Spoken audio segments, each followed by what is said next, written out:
Hi everyone, welcome back to my channel. And so last time we looked at how to create map profiles from contour lines on a topographic map. And this time, like I said in my last video, we're going to look at student created maps.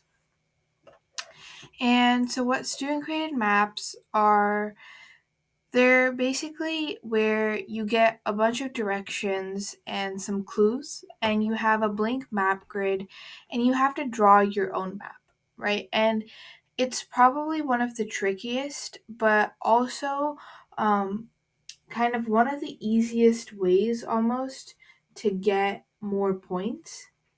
And so that's why I always like doing these student created maps, because they're always an easy way once you get a hang of it to get tons of points during your test. So starting off, the first thing you obviously want to do is you want to look at the instructions that you have, right? And so here it says we're drawing a map of Alex's maple syrup farm. We know that it's part of section 31 of Town 2 North, Range 5 West. And don't really worry if that those terms don't make sense to you. In the following videos, we're going to cover what these mean. Then it says it's got a big pond in the south half of the northwest 1/4 section. It's mostly flat, but there's a hill at 1,235 feet maximum elevation in the northern half of the southeast 1/4 section. The northeast 1/4 section is mostly covered with maple trees to produce sap Alex will use to make pancake syrup. A secondary highway enters at the northwest corner and proceeds overall at an average azimuth of 130 degrees through the section. The road curves around both the pond and the hill. There's a big house in the southeast 1/4, southwest 1/4, section 31, town 2 north, range 5 east. About 800 feet north of the house, I have a big barn to boil the sap down into syrup.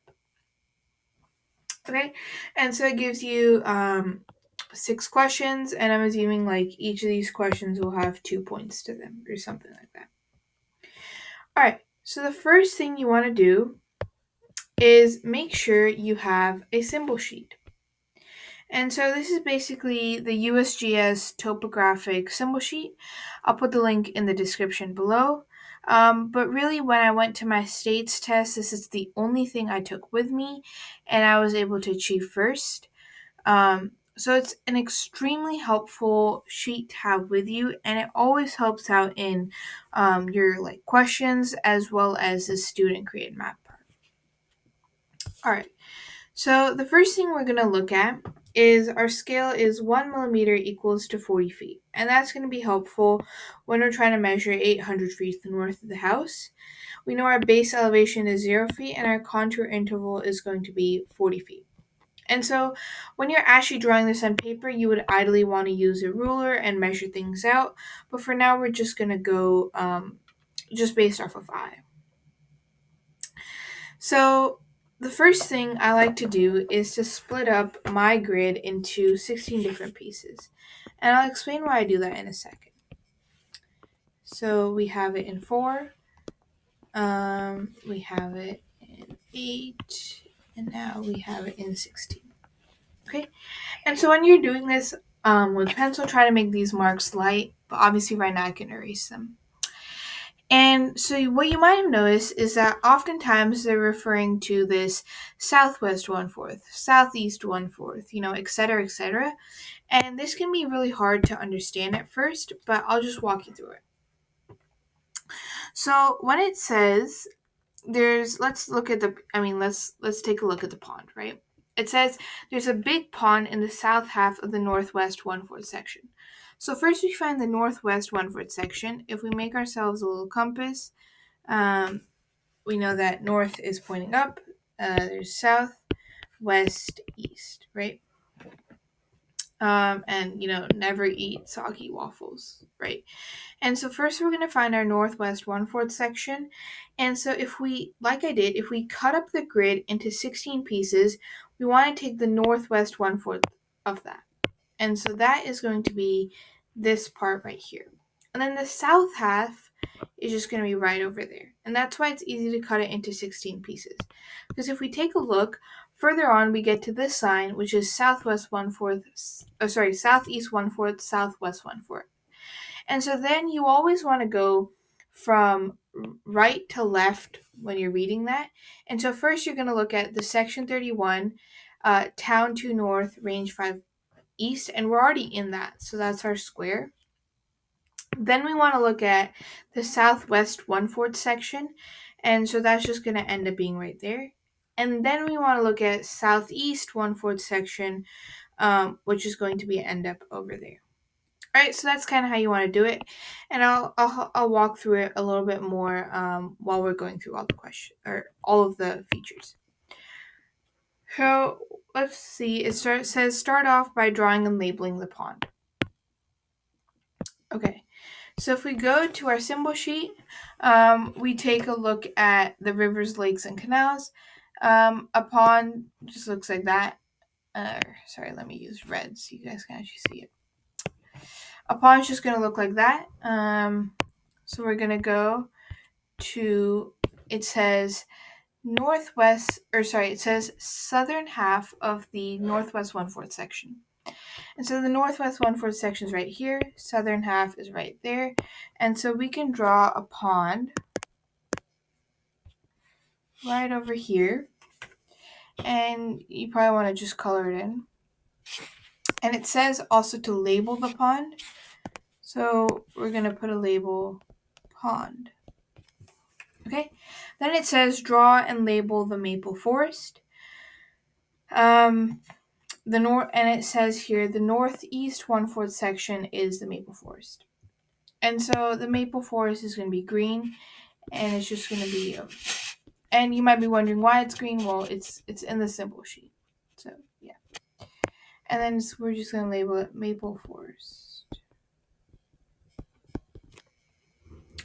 Next, it says to draw and label the hill, show contours and height using 40 feet contour interval. Well, where's the hill? It says the hill is in the northern half of the southeast 1/4 section.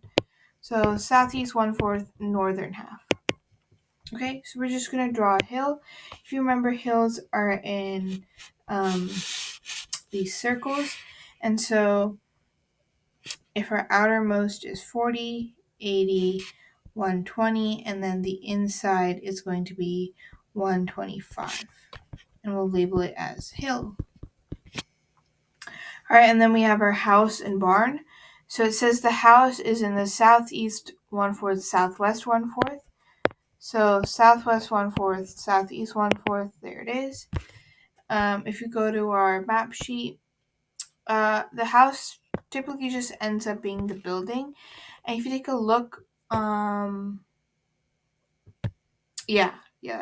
that's right, yeah. So the house is just gonna end up being like a building, and we'll just draw it in right here. All right, and then it says 800 feet up from it, there's a barn. And so typically with your ruler, you would want to measure 800 feet up, but I'll just estimate around there and draw a barn. Barn house. Okay, and it says draw the secondary road as described. So what it says is the secondary road enters from the northwest corner and proceeds overall at an average of 130 degrees azimuth. So right now you guys might know what the difference between azimuths and bearings are. I'll cover that again in a different video. But what you want to do for now is, I'd say this is 0 degrees, 90 degrees, and 180 degrees. 130 degrees is just going to go and end up somewhere over here, like that. And that's what our azimuth is going to look like. And so when it says start off over in the northwest corner, let's see, it's probably just going to snake its way around here and end up somewhere over there. Okay, and if we take a look at what a secondary highway looks like, well, a secondary highway, it has these red and white, yeah, it has these red and white gaps in it. So if we just color in some red, I think we should be good here.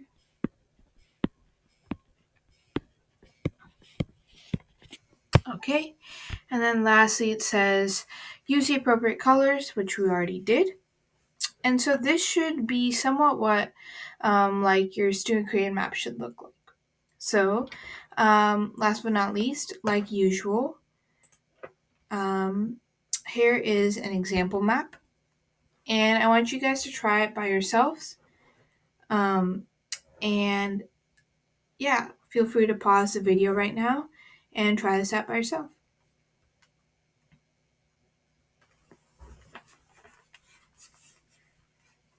Alright, so hopefully you pause the video. And so I'll just walk through the map like how I would do it. So obviously starting off, I want to cut my map into 16 different squares. Okay, and then the first thing it says is the square represents section 14. So that's just going to go straight in the middle is fine. Now it says draw a pond in the northwest 1/4, southeast 1/4 section. And one thing I noticed is that this map doesn't actually require you to use color. So you could probably just get away without using any color. And so that is my pond. Next it says draw a graticule tick mark in the northeast 1/4, northwest 1/4. And so graticule tick mark right there. A secondary highway enters the section 15,625 inches east of the northwest corner. And that's again something you'd want to use a ruler for. And crosses the section as an azimuth of 68 degrees. And so it kind of just goes like here-ish, I would draw approximately. And you want to draw these things in. Then on the southeast 1/4, southwest 1/4, draw 5 horses and 5 houses and a church on the north side of the secondary highway. And so 1 house, 2 house, 3 house, 4 house, 5 house, and then a church has a cross on it. Okay. Then it says on the south side, draw in 3 houses and a school. So 1 house, 2 house, 3 house, and a school has a little flag on it. Alright, next up it says, draw a single railroad track from the northwest corner of the section across the map at an azimuth of 118.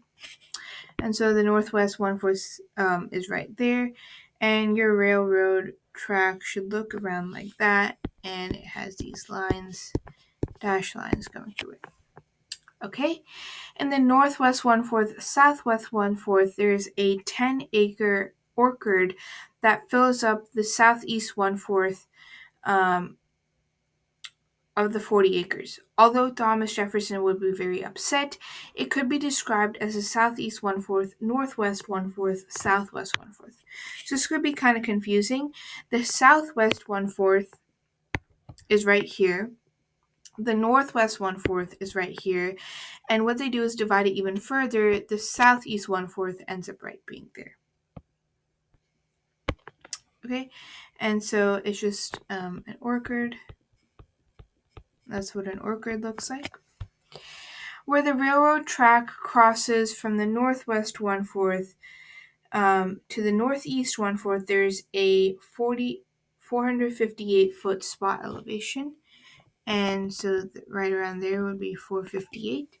And then lastly, draw 3 oil wells in the northwest 1/4, northeast 1/4.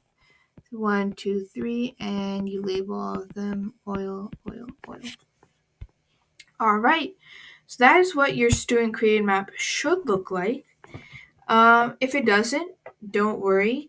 Once again, you're kind of awarded points for like each of the aspects that you're able to draw. So even if you fail to draw one aspect, just try to draw like as many as you possibly can. And lastly, you're probably going to end up doing this at the very end of your test because it's probably one of the last questions that shows up on your test. And so there's often a time constraint. And what I would recommend is that once you guys just try to get as many things possible. Because, let's say the first one just says write the section number on your map, right? That's 1 point easy for just writing 14 on the map. And so, yeah, you just want to get through as many features as possible. All right, so that is it for student created maps. Please let me know down below in the comments if you guys have any questions. And please like, subscribe, and comment on the video. And I will see you guys next time where we'll talk a little bit about, the survey system. What does, sections, towns, and ranges mean, etc. And yeah, kind of a little bit more about topographic maps. So I will see you guys in the next video. Bye.